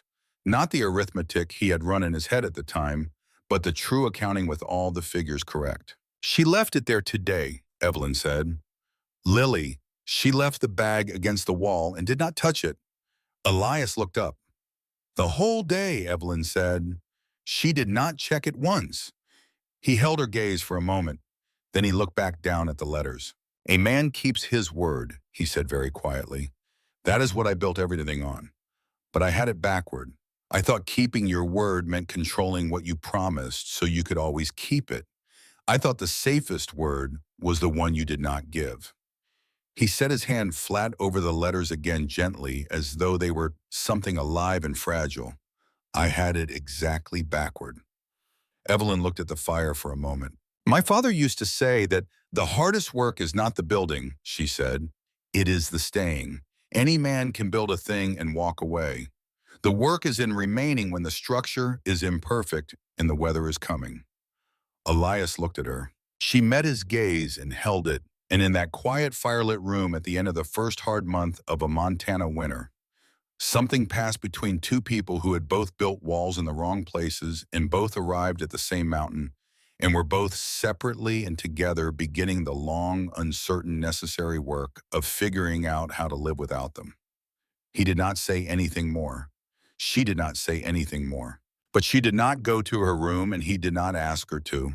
And they sat together in the failing firelight with Clara's letters on the table between them, and the mountain breathing its cold winter breath against the windows, and the silence between them was the first silence they had shared that did not feel like distance. It felt instead like the beginning of a different kind of thing altogether. The next morning, Evelyn came into the kitchen to find Lily already at the table with her reader open and beside the book placed with the careful deliberateness of a child who makes small ceremonies out of important decisions, was the blue ribbon from her braid. She was not wearing it. She had taken it out and set it beside the book, and she had combed her hair loose and let it fall the way it wanted to fall, without the ribbon, without the mourning constraint. She looked up when Evelyn came in. I want to learn to do it the way you do yours, she said, with the pins, the way the pieces come down at the sides. Evelyn sat down across from her. After breakfast, she said, I will show you. Lily looked at the ribbon on the table for a moment. Then she looked at Evelyn. I am still going to keep the ribbon, she said. I am just not going to wear it every day. That seems right, Evelyn said. Mama Clara would think that was right too. I think so. Lily nodded, satisfied with the resolution, and returned it to her reader with the focused calm of a child who has made a decision she can live with and has now moved on to the next thing the way children do when they have not yet learned to mistake decision for conclusion. Outside, the snow was coming down again, slow and steady, filling the world with the white quiet of a place that is serious about winter and does not apologize for it. Inside the cabin, the fire was burning, and the oats were on the stove, and the sound of boots on the porch signaled the return of one stone brother or another from the morning's first round of work, and the clock on the shelf counted out the seconds in its patient, even way, indifferent to the significance of what they were measuring. Winter always ends, a voice would someday say, in this kitchen, in this cabin, on this mountain. When the people who lived here were older and the cabin had expanded and the clearing had been worked into something deliberate and beautiful. Winter always ends, but it was not yet time for that voice. That voice belonged to a future that was still being built one careful day at a time by people who were learning, all of them together and separately, that the hardest thing in the world is not to survive a hard place. The hardest thing is to let a hard place become home. The cold that came in the second week of December was not the cold of autumn's end. It was the cold of the mountain asserting its full authority, the cold that reminded every living thing on Redemption Ridge that it was here on the mountain's terms and no others. The temperature dropped 40 degrees in 18 hours. The well rope stiffened to iron. The horses pressed together in the barn, the cooperative instinct of creatures who understand that warmth is a shared resource. The pines along the north ridge cracked in the night like rifle shots, the sound carrying clean and sharp across the frozen air. And Evelyn would wake to those sounds and lie still in the dark and listen to the cabin doing the work of holding itself together against the cold. It was in this cold on a Thursday evening in the second week of December that Lily began to run a fever. It started as most serious things start subtly, deniably, in the way of something that does not yet want to be identified. Lily was quieter than usual at dinner. She ate less. She asked to go to bed early, which was not like her. Evelyn put her hand to the child's forehead when she tucked her in and felt the warmth there more than warmth. The dry heat that means the body is engaged in a battle it has not told anyone about yet. By midnight, the fever was unmistakable. Evelyn sat with Lily through the dark hours, changing the cloth on her forehead, coaxing water between her lips. When she roused enough to drink, watching the small face on the pillow cycle through the unsettled expressions of a child whose sleep has been invaded by something her body is fighting without her conscious assistance. Lily murmured sometimes. Once she said a name that was not any name in the cabin. Once she reached up and took Evelyn's hand with the fierce, involuntary grip of someone holding on in a current. Agnes came in at 3 in the morning and assessed the situation with the brisk, unfrightened calm of a woman who had nursed sick children before and knew the difference between the fever that passes and the fever that does not. She needs Dr. Whitfield, Agnes said. The trail is frozen solid and there is more weather coming. Someone needs to ride tonight or early morning. Dr. Whitfield was in Redemption Creek, 12 miles down a mountain trail that had spent the last 2 weeks acquiring ice and the last 18 hours acquiring the instability of a surface that looks solid and is not entirely. Elias was in the doorway before Agnes finished the sentence. He had been awake. Evelyn understood, looking at him, that he had been awake for some time, that he had heard Lily's restlessness through the walls and had lain in the dark of his room, doing what he always did when something was wrong, cataloging what needed to be done and in what order. I'll go, he said. Elias, it was Reed's voice from behind him. Reed had also been awake, perhaps all of them had. The trail is ice from the second switchback down. You know what it looked like yesterday. Tonight it will be worse. I know. Then you know what I'm saying. Yes, Elias looked at his brother. I know what you're saying. I'm going anyway. Reed stood in the hallway and looked at his brother, and then at the child in the bed, and then back at his brother, and something in his face settled into a resignation that was not quite acceptance, but was something adjacent to it, the look of a man who knows that arguing is not going to change what is happening and has decided to preserve the argument for a situation where it might. I'll saddle Archer, Reed said. He's steadier on ice than the roan. Elias was already moving toward his coat. Evelyn came out of Lily's room and followed him to the door. He was pulling on his heavy coat, the one line was sheepskin, moving with the unhurried efficiency of a man who has learned that urgency and haste are not the same thing and that confusing them gets people killed. Elias, she said. He stopped with his coat half buttoned and looked at her. She had a great many things she could have said. She was aware of them pressing behind her teeth. Things about care and the value of the life going out into the cold night. Things about the child in the back room who had already lost one parent and could not afford to lose another.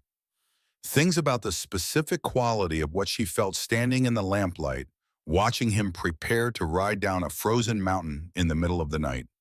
She said, "Be careful." He looked at her. In the lamplight, his face was all strong angles and shadow, and his eyes were the dark gray of a sky that has decided what kind of night it is gonna be. I will be back before morning, he said. And then he went out into the cold and the darkness, and the door closed behind him, and Evelyn stood at the window and watched the lamplight of the barn appear briefly as Reed opened the doors, and then the shape of a horse and a man moving out of the clearing and down into the trail that led off the mountain. And then nothing, only the dark and the cold and the wind moving through the high pines with the sound of something enormous breathing. She went back to Lily. The night was the longest night Evelyn had spent since Philadelphia, and longer than most of those. She sat beside Lily's bed and listened to the child's breathing and changed the cloths on her forehead and spoke quietly when Lily's eyes opened and found her not elaborate reassurances, not the performances of comfort, but simple anchoring words. I am here. You are safe. The fever is working. Your body knows what to do. Stellan came in at 2-hour intervals and stood in the doorway and said nothing, but his presence in the doorway was its own kind of information. It said you are not alone in this room. It said there are people in this house who understand that keeping watch is not a passive act. Agnes maintained a quiet vigil in the kitchen, keeping the stove going, keeping water heated, appearing at intervals with fresh cloths and warm broth, and the unhurried steadiness of a woman who has decided that her function in a crisis is to be the thing that does not change while other things are uncertain. Reed was in and out. He did not explain where he went or what he was doing, and no explanation was necessary. She could hear him working somewhere in the building, the purposeful, repetitive sounds of a man who processes anxiety through physical task. At some point, she heard the woodpile being reorganized. At some point, she heard the barn door. At some point, she heard him on the porch very still for a long time. At 4:30 in the morning, Lily's fever spiked. Not catastrophically, not the sustained high fever that Evelyn knew from the terrible knowledge acquired through loss, was a different kind of event, but sharply enough that Lily's breathing changed and her color changed, and she opened her eyes and looked at Evelyn with an expression that Evelyn recognized as the expression of a person realizing that their body is doing something serious without their permission. "Mama Evie," Lily said. Her voice was smaller than its usual size, roughened by fever and sleep. "I am here. Will you hold my hand?" Evelyn took the small hand in both of hers. It was very warm. The bones of it were fine and precise under the skin, the hand of a child who had her mother's delicacy and her father's endurance, and was in this moment drawing on both. "I want you to tell me something," Lily said. "While we wait, what would you like to hear? Tell me what happens after the story ends. The bear's story, after the girl finds where she belongs. What happens after that?" Evelyn looked at the child's face in the lamplight. "She builds something," she said. "She does not build it quickly or without mistakes. She builds it the way all worthwhile things are built, one season at a time, with the help of people she did not expect to need and could not imagine living without." Does she stay? She stays, not because she has to, because the place has grown around her and through her in a way that makes the questions stop making sense. You do not ask a tree if it plans to stay in its roots. Lily considered this. Her breathing was still rough, but her hand was steady in Evelyn's. "Mama Clara built things," she said. "She built our house in St. Louis herself. She fixed the porch and the roof, and she said that any woman who waited for someone else to fix her roof deserved to get wet." A sound came from the doorway, small, reflexive, the sound of a person hearing something they were not prepared for. Evelyn looked up. Elias was standing in the doorway. He was there. He was back. His coat was crusted with ice at the collar, and his face was windburned and raw, and his hands, when he pulled off his gloves, were red from cold. But he was standing in the doorway with a doctor's bag in his hand, and behind him, stamping snow from his boots, was a wiry, white-haired man who could only be Dr. Whitfield. Lily turned her head toward the doorway. She looked at her father for a long moment. He had ridden down a frozen mountain in the dark of a December night to bring back someone who could help her. She did not know the details of what that had required. She did not need to. She was 7 years old, and she understood the language of action as well as any person in that cabin. "You came back," she said. "I told you I would," Elias said. His voice was rough from cold and from something else that had nothing to do with weather. "You did not actually say that." "I know. I should have." He crossed the room and knelt beside the bed, bringing himself to her level, and he looked at his daughter's feverish face with the open, uncalculated expression of a man who has ridden through a dangerous dark and arrived at the thing that made the riding necessary and has temporarily run out of the capacity for concealment. "I should have said a great many things earlier."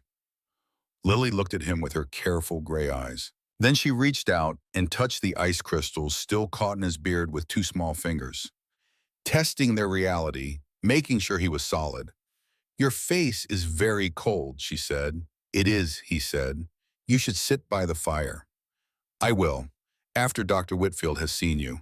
Lily looked at the doctor who had come quietly to the other side of the bed, and was setting out his instruments with the deft efficiency of a man who has been doing this for 40 years and has long since understood that the best thing a doctor can do in a child's sick room is project absolute certainty that the situation is manageable. "Are you the bear?" Lily asked him. Dr. Whitfield looked at her over his spectacles. "I have been called worse," he said. Lily's lips moved. It was the closest thing to a smile she had managed all night. Evelyn looked across the bed at Elias. He was looking at her, not at the doctor or the child, and in his face was an expression she had not seen there before. Not the controlled, careful expression of a man managing his distance from the world, but the expression of a man who has done something terrifying and necessary and has arrived shaking and cold and grateful on the other side of it. She held his gaze for a moment. Then she said, "Go sit by the fire. I will call you when the doctor is finished." He went, and she understood in the way she was increasingly understanding the grammar of Elias Stone that him going when she told him to go was its own kind of trust. The trust of a man who does not easily yield his watch to someone else yielding it because he has decided the person asking can be believed. The fever broke by morning. It broke the way fevers break after the worst of them has passed gradually, almost apologetically, as though the body, having made its point, was prepared to stand down. By the time the pale winter light was coming through Lily's east window, her temperature had dropped and her breathing had eased, and she was asleep, with the deep, real sleep of a child whose body has finished its emergency and declared a temporary peace. Dr. Whitfield stayed for 2 hours and then made the ride back down the mountain in the gray morning light, carrying with him Elias Stone's firm handshake and Agnes Hartwell's provisions, and the information that the Stone family had successfully navigated what might have been a very different kind of night. The cabin was very quiet in the aftermath. Quiet in the way of places where something serious has passed through and left the air changed thinner, cleaner, a little raw the way air is after a storm has finished with a place. The kind of quiet in which people move carefully, not because anything more might happen, but because they are still in the presence of how much could have. Evelyn found Elias in the kitchen, sitting at the table with his hands around a cup of coffee that had gone cold while he sat with it. He had changed out of his iced coat and washed his face and hands, but he had not slept. She could see the night in him, the way you can see a hard road in a horse that has just come in, not injury exactly, but effort honestly spent. She sat down across from him. "She is sleeping," she said. "The fever is down. Dr. Whitfield said if it stays down through the day, she will be fully recovered within the week." Elias nodded. He did not immediately speak, and she did not fill the space because she had learned by now that his silences were not gaps waiting to be filled, but rooms being occupied, and that if you waited long enough, he would come out of them in his own time. "When I was on the trail last night," he said, "there was a section just past the second switchback where it comes around the face of the granite shelf where the ice was bad. Worse than I expected. Archer nearly went down." He looked at his hands around the cold cup. "I shone about 3 seconds where I thought he was going to go over the edge. And what I thought in those 3 seconds was not what I expected to think." She waited. "I thought about Lily's face when she touched the ice in my beard." He stopped. "I thought about you at the door." He looked up. "I have been living up here for 10 years, making decisions about what I could afford to want and what I could not afford to want. I thought I had it sorted correctly." He paused. "Last night I understood that my accounting was wrong." Evelyn looked at him. "I am not good at this," he said. "The words for it. I have been alone long enough that the vocabulary has gone rusty." "You are doing well enough," she said. "I do not want you to leave when the year is finished." He said it directly the way he did everything directly without ornament or approach. "I am telling you now before the year is up because I have already made one significant mistake in my life by deciding that the other person did not need to know what I was thinking. I am not going to make it again." Evelyn sat with this. She sat with it the way she had learned to sit with the important things fully without rushing toward the response, allowing the weight of it to be what it was. "I need to tell you something first," she said. She told him about Sarah Harper. She had told Stellan, and she had told pieces of it to Lily in the dark of that long night, but she had not told Elias, and she needed to tell Elias because he was the person whose opinion of it mattered in a way that was directly related to what she did next with the rest of her life. She told him all of it. The letter she had written and not sent the morning they found Sarah. The 3 years of carrying the paper as a payment that didn't pay anything. The burning of the letter the week before and what that had cost and what it had unexpectedly released. He listened the way he always listened, completely without interruption, with the full weight of his attention settled on what was being said. When she finished, he was quiet for a moment. "You are telling me this because you think it changes what you are worth to me," he said. "I am telling you this because you deserve to know it." "Those are not mutually exclusive," he said. "But I want to say something clearly." He set down the cold cup. "I sent back 19 letters from a woman who was trying to tell me she still wanted me. I did not open a single one. I went into these mountains and built a life that was so carefully constructed to need nothing that when a child arrived, my own child, I needed to buy myself a wife to be legally permitted to keep her." He looked at Evelyn steadily. "We are not in competition, you and I, for who has the more impressive accounting of what they failed to do. We are just two people who made afraid choices and are now in the same place at the same time trying to figure out if brave choices are still available to us." Evelyn looked at him. Outside the window, the morning light was doing something extraordinary to the snow on the ridge, turning it a pale gold, the color of winter sunlight on high ground, the color of a place that is hard and beautiful and entirely indifferent to the small human dramas playing out beneath it, and entirely in its indifference the correct setting for them. "They are available," she said. "Brave choices. I believe they are." "Then I am making one," Elias said, "and I would like to know if you are making one as well."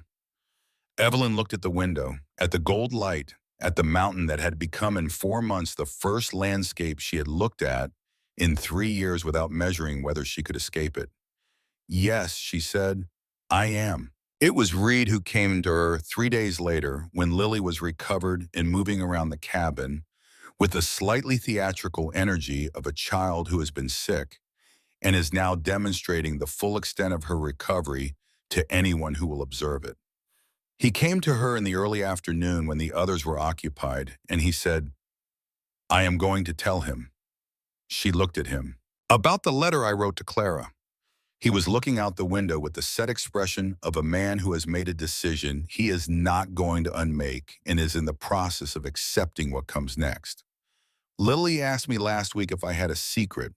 She said I looked like someone who had a secret. She is 7 years old.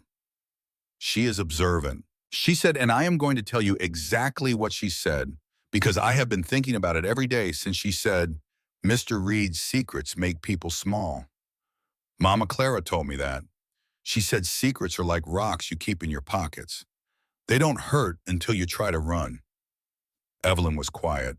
"Clara told her that," Reed said. "Clara, who spent 7 years waiting for a man who did not write back, who raised a child alone, who died without ever knowing whether the man she loved had ever even read her words. She spent some of that time teaching her daughter that secrets make you small." He stopped. "I do not know how to receive that information except to do something with it." "When will you tell him?" "Today, before I lose the specific, fleeting kind of courage that gets things done." He did tell him. She was not present for it. It was not her conversation to witness. But she heard it in the way that things are always heard in a cabin where the walls are thick but the lives inside them are not. She heard the voices and then the silence, and then one voice and then the other, and then a silence that was longer and of a different quality than the one that had preceded it. When she heard Elias's footsteps in the hall, she came out of Lily's room where she had been sitting with the child and her reader. Elias was standing in the hallway with the expression of a man who has received information that is reorganizing the architecture of a decade. He looked at her. "You knew," he said, "not as an accusation, as an identification." "Reed told me in the woodshed weeks ago," she said. "I told him it wasn't mine to carry, it was his." Elias was quiet for a moment. "Is he all right?" she said. "He will be." Elias looked at the wall. "It does not change what I did. I was the one who sent the letters back. I was the one who came to these mountains and stayed. Reed wrote one letter out of a misguided attempt to manage a situation he thought he understood. I chose silence for 7 years. He paused. But it explains something I could not explain. Why she stopped writing in 1871 and not before minimum. Does it make it harder or easier? He considered this with the seriousness he brought to every honest question. Neither, he said. It makes it more complete. I was working from an incomplete picture. Now I have the whole one. He looked at her. The whole picture is not easier, but it is more honest. And I would rather have the honest version of a hard thing than the incomplete version of a manageable one. She nodded. Down the hall, Lily's door opened. Lily appeared book in hand and looked at both of them with the assessing expression of a child who has registered the quality of a conversation without knowing its content. Are you arguing? She asked. No, they said simultaneously. Lily looked at them both. Good, she said, because I want to show Ba something I figured out today.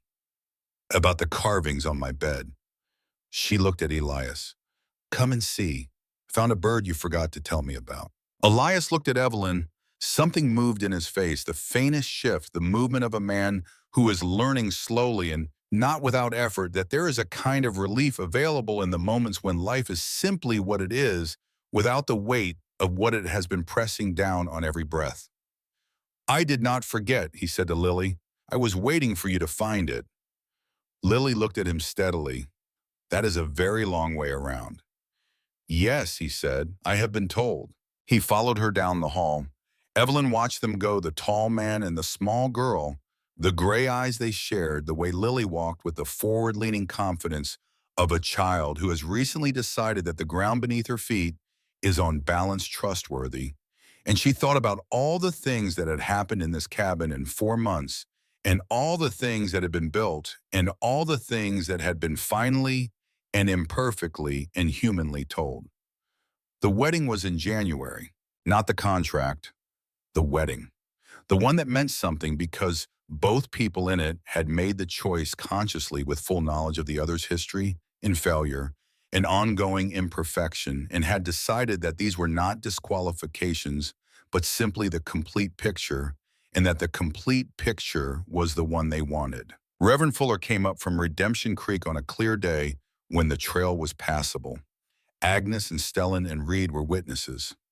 Lily stood beside Evelyn for the ceremony in a white dress that Agnes had made in 4 days of concentrated work, her dark hair pinned with the same blue ribbon she had decided to keep but not always wear.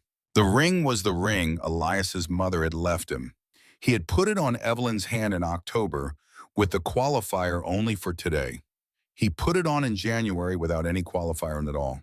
When Reverend Fuller reached the part of the ceremony that traditionally involves a declaration, Elias looked at Evelyn and said in a voice pitched for her and not for the room, I will try every day. That is what I can promise. That is all anyone can promise, Evelyn said. Lily beside her whispered, Is that the right words? Those are exactly the right words, Evelyn whispered back. That night the cabin was warm and the fire was good, and after Lily had been put to bed and Agnes had gone home and Reed and Stellan had retreated to give the newly married pair the gift of a quiet house, Evelyn stood at the kitchen window and looked out at the mountain and the January stars and the snow that lay over everything in its deep, patient, seasonal way. Elias came and stood beside her. They stood together the way they had stood on the first morning at the same window with the same coffee watching the ravens work the tree line. The world outside was dark and white and enormous, and entirely itself requiring nothing from them, offering everything. The door to the rest of the night closed softly on what came next. And outside the snow fell and the mountain breathed, and the stars above Redemption Ridge did what stars in Montana do in January, which is burn cold and clear, and without apology indifferent to the small, warm, necessary lives unfolding beneath them. The seasons moved. Spring came the way spring always came to Redemption Ridge, not gently, not all at once, but an argument with the winter, a prolonged negotiation conducted in alternating thaws and refreezes, in mud, and then in green in the gradual brightening of the south-facing slopes, while the north faces held their white for weeks past what seemed reasonable. Lily planted sunflowers along the east fence in April. She planted them, she said, because her mother had liked them, and she planted them along the fence because that was where they would get the most morning light. And she tended them with the methodical daily attention of a child who has decided that something is worth caring for and is prepared to do the work caring requires. By July, the sunflowers were taller than she was. She stood among them one afternoon in the high summer light, her dark hair loose, her arms spread wide, and she looked at Evelyn over the tops of the flowers with an expression of unguarded delight that was so completely and purely a child's expression, without the watchfulness, without the careful containment, without the old soul gravity that had been the first thing visible in her face when she had stood in the doorway of the cabin in October, that Evelyn had to look away for a moment. She looked away and looked at the mountain and let herself feel, without managing it, the things she felt. It was not happiness exactly, though happiness was part of it. It was something larger and less comfortable than happiness. The feeling of having arrived somewhere after a very long journey and finding to your surprise that arriving does not mean the journey is over. That arriving means you are now beginning to understand what the journey was for. Summer became autumn. Autumn became the second winter. The second winter was hard, as Montana winters are hard, but it was hard in the way that hardship is when you are not meeting it alone. There was the work of the property, the endless, skilled, satisfying work of keeping a mountain homestead alive through cold and snow, and the demands of animals and structures and land that do not care what you had planned for today.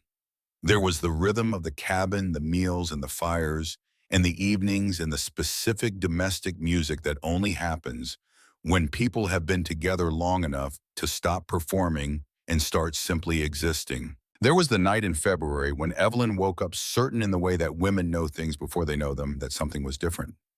She lay still in the dark for a long time, listening to the mountain and the snow and the breathing of the man beside her, and she thought about the cost of hope, which she had previously understood to be very high, and was finding in this moment to be the wrong calculation entirely. Hope is not expensive when you are in the right place for it, and the right place for it is here. In December of 1875, in the room she shared with Elias with Agnes in attendance, and Dr. Whitfield making the winter ride up the mountain for the second time in 2 years, Evelyn gave birth to a son. Elias held the child for the first time standing beside the bed, and his hands, which could split firewood all day without trembling, were not steady. He looked at the small face and then at Evelyn, and he said nothing for a long moment, because he had run out of the kind of words that are adequate for a feeling that has no precedent in a man's personal history. He needs a name, Evelyn said. Arden, Elias said. He had been thinking about it for months. Arden Thomas Stone. Thomas for your father. Thomas for the idea of my father, the version of him that was worth keeping. He looked at the child. And Arden, because it means a high place, because he was born in one. Lily appeared in the doorway in her nightgown, having been retrieved from Agnes's watchful care, and looked at the bundle in her father's arms with the expression of someone encountering a phenomenon for the first time and taking a complete inventory. He is very small, she said. You were this small once, Elias said. I do not believe that. Nonetheless, Lily came closer and looked at the baby with the focused attention she brought to all new information.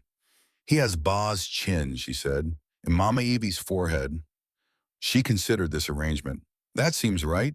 3 years later, in the spring of 1879, a second child arrived, a daughter.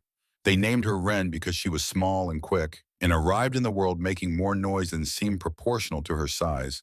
And because the wren was the bird that Lily had found carved on the headboard of her bed that first October, the bird her father had put there before she arrived, before he knew her, because he was a man who prepared for the things he loved before he had learned to say that he loved them. Wren Elias Stone, the middle name given to her because Evelyn had made the decision without announcing it as a decision that the name worth passing down was the one that had required the most from its bearer. The years had a way of becoming each other on Redemption Ridge. This was not the erasure of time, but its accumulation, the building up of seasons and work. and shared meals in the specific, unrepeatable episodes that a life is made of, layered one on another like the rings inside a pine, each one thinner or thicker depending on the weather of the year. All of them together constituting the evidence of survival and of more than survival. Reed Stone found his own version of what the mountain could hold. He found it in the form of Nora Voss, the youngest sister of the blacksmith in Redemption Creek, a woman who was direct and funny and physically capable and had no interest in being managed, which was the only kind of woman who was ever going to work for Reed Stone. He came to Evelyn first in the way that Reed did things that required him to be embarrassed abruptly without preamble on a Tuesday afternoon. "I'm going to ask Nora Voss to marry me," he said. "I wanted to tell you first." "Why me first?" He looked at the window. "Because you are the one who understood from the beginning that this house required honesty to function. And I wanted to tell you that I think I am finally doing that, not only with Elias, with myself." Evelyn looked at him. In the years since that woodshed conversation, he had become, slowly and not without reversals, something that she would not have predicted in those first days on the platform, a person capable of being at rest. Not often, not without effort, but capable of it. "She is a good choice," Evelyn said. "She does not require you to be less than you are." "No," Reed said. "She requires me to be more. It is terrifying." "Yes," Evelyn said, "that is how you know it is the right kind." Stellan's path took longer, moved quieter, and arrived in a manner entirely consistent with the character of the man walking it. He fell into a steady friendship with Margaret Wheeler, the widow who had taken over the adjoining property to the east with the slow, thorough attention he brought to everything he built. The friendship became what it needed to become in its own time without announcement, in the way that things constructed with care tend to arrive fully formed when they arrive at all. The cabin at Redemption Ridge expanded over the years with the needs of the people in it. The kitchen grew. A second sleeping room was added off the east side. The porch extended its length along three sides of the building, and on the porch were chairs enough for everyone who might come, because Evelyn had asked for them and Stellan had built them, and Elias had understood without asking for it to be explained that what was being built was not simply furniture, but the physical expression of an intention. "There is room here. Come and sit." 20 years. The autumn of 1893 came to Redemption Ridge the way all the autumns before it had come, except that the people watching it arrive were 20 years deeper into the life of the place, and so they saw it differently than they had seen the first one. Not with the newness of the unacquainted, but with the earned depth of recognition that belongs to people who have seen something enough times to understand what it means. Evelyn was 42 years old.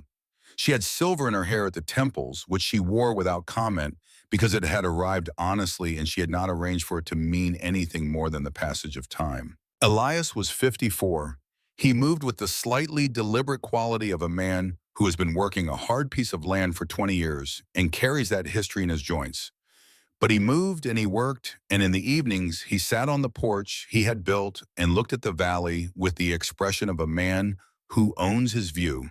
Not because of any legal document, but because he has earned the right to it through 20 years of showing up. Lily was 27. She had married a schoolteacher from Redemption Creek named Franklin Howell, a quiet, thoughtful man who was not afraid of her questions and had the patience of someone who understood that a woman with a lot to say was not a problem, but a privilege.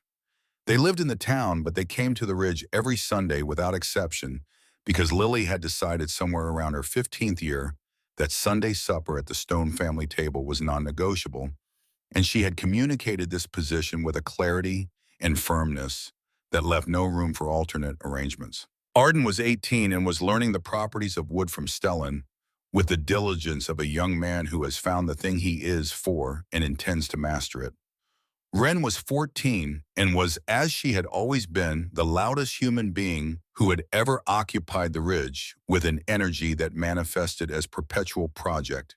There was always something she was building, inventing, organizing, or dramatically explaining to whoever was willing to stand still long enough to receive the explanation. On a Saturday afternoon in the middle of October, the whole family was at the Ridge. Lily and Franklin sat on the porch with Evelyn watching Wren chase Arden through the clearing in pursuit of a disagreement about something that had started inside and moved outside in the manner of disputes that require more space than the kitchen can accommodate. Elias was at the fence line with Reed doing the autumn check of the property that they had done together every October for 20 years. Stellan and Margaret were in the kitchen doing what Stellan and Margaret did in kitchens, which was cook things that exceeded what any reasonable number of people could consume and seem entirely satisfied by the excess. Nora Stone, who had been Nora Voss 20 years ago, came out of the cabin with a cup of coffee in each hand and distributed them to the porch without being asked, which was entirely characteristic. Lily looked at her mother. Not her birth mother, her mother. The woman who had arrived on a train from Philadelphia in a navy blue dress with a single bag, in a condition about honesty, who had sat in the kitchen of this cabin and asked for her name and signed a contract, and decided through some combination of courage and stubbornness and the grace of people who are willing to show up even when they are afraid to stay. Mama Evie, Lily said, what made you sign the contract when you read it that first night? What was the thing that made you actually sign? Evelyn looked at the clearing where Wren had caught Arden and was now apparently delivering a lecture to him with both hands occupied for emphasis. I asked your father what your name was, she said. Lily waited. He said Lily Hope, and then he said your mother had named you for the wild flowers on her mother's grave. Evelyn was quiet for a moment. A man who knows why his daughter's name means what it means, even a man who had never met her. Even a man who had failed her mother, even a man who lived alone on a mountain and communicated in approximately 30 words per day. That man was not beyond being known. She paused. And a child who needed knowing should not be failed by a woman who had already failed one child by being afraid. Lily was quiet. That was all, she said finally. That was everything, Evelyn said. The afternoon light was doing its October work on the ridge, turning the grasses gold, and the pine shadows long, and the distant peaks the shade of purple-gray that meant the first hard cold was coming. Below them in the valley, the town of Redemption Creek went about its Saturday business. Above them, the mountain was entirely itself as it had always been, as it would continue to be after all of them were long past and other people were asking other questions on this same porch. Elias came up from the fence line and stood at the bottom of the porch steps and looked at his wife. He did not say anything. He had never become a man of many words, and she had long since understood that this was not a failing but a form of grammar, the grammar of a man who meant precisely what he said and therefore said only what he meant and showed the rest. She looked back at him. Well, she said. Fence is good, he said. South pasture needs attention in spring. I know. Reed thinks we should expand the east field. Reed has been saying that for 4 years. This year he might be right. He usually is, she said. He just takes a long time getting there. Elias looked at her for a moment with the expression that had replaced over 20 years, the guarded assessment of the man on the platform, an expression that was still spare and still controlled, but that contained underneath the control the unmistakable evidence of a man who has been surprised every day by the continued presence of something he had long ago decided he did not deserve. He came up the steps and sat in the chair beside her. They sat on the porch they had built together in the October light, watching their children and their family move through the clearing below them, and the mountain stood around them in its ancient, indifferent way, and the years they had made together on its slopes were in the air between them, invisible and present and entirely real. The way all built things are real, even when you cannot see the seams. There is a particular train that comes into Redemption Creek in the mid-afternoon on Saturdays, carrying whoever needs to arrive, and no particular announcement of who that might be. On a Saturday in October of 1893, while Evelyn Stone sat on her porch and the light was gold on the ridge, that train arrived and deposited a young woman onto the platform. She was 21 years old. She carried a single bag. Her dress was a pale gray wool that was appropriate to the season and would have been appropriate to a city, but was about to discover that it was not quite right for the mountain country she had traveled toward. In her hand, she had a letter. She had read it many times. The paper was soft at the folds. She stood on the platform and the steam cleared, and she looked up the trail toward the ridge, and she thought about the advertisement she had answered, brief, plain honest, in its brevity, and she thought about the question she had been preparing herself to ask. Lily Stone Howell found her. Lily had come down to town with Franklin for Saturday errands and was at the Mercantile when she saw the young woman on the platform with a look of someone who has arrived somewhere and is working out what it means. She walked over. She had her mother's directness and her father's stillness and 27 years of being raised by both, which had produced in her a kind of clarity about what situations required. "Are you looking for the Stone Ranch?" she said. The young woman looked at her. "I am looking for a Mr. Reed Stone." Lily assessed this information. "Reed Stone has been married for 15 years, she said. "He is not available."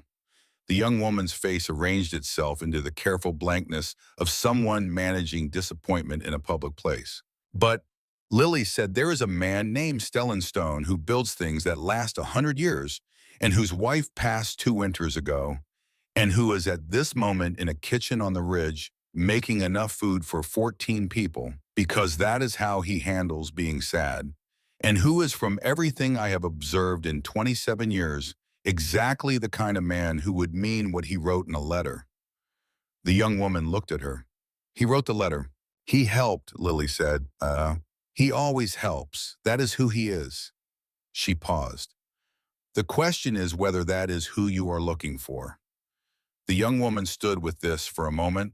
The mountains were very large around the town, and the afternoon light was the color of things that are about to change into something else. And the air had the unmistakable quality of high country October, cold and clear, and carrying at its edges the faint smell of wood smoke from somewhere up the trail. "What is your name?" the young woman said. "Lily Stone Howell," Lily said.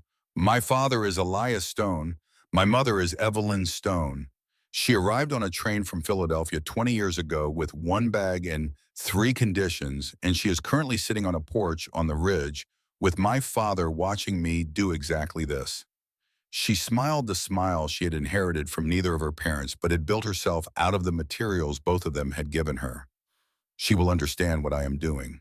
The young woman looked up the trail. "It's a long way," she said.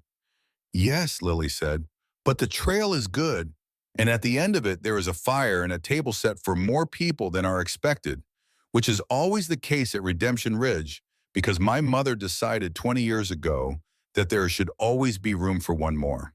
She paused. "If you ask the right question when you get there, you will find your answer."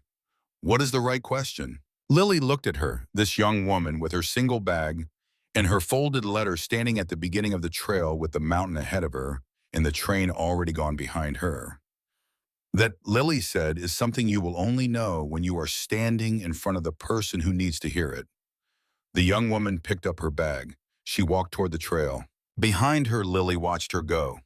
Watched the figure of a young woman with 1 bag moving toward the mountain, with the forward-leaning gait of someone who has decided that the ground ahead of them is on balance worth the walking.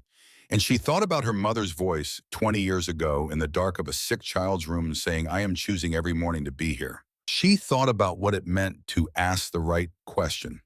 To know that the question you are asking is the one that unlocks the room you need to enter, not the room you are afraid of.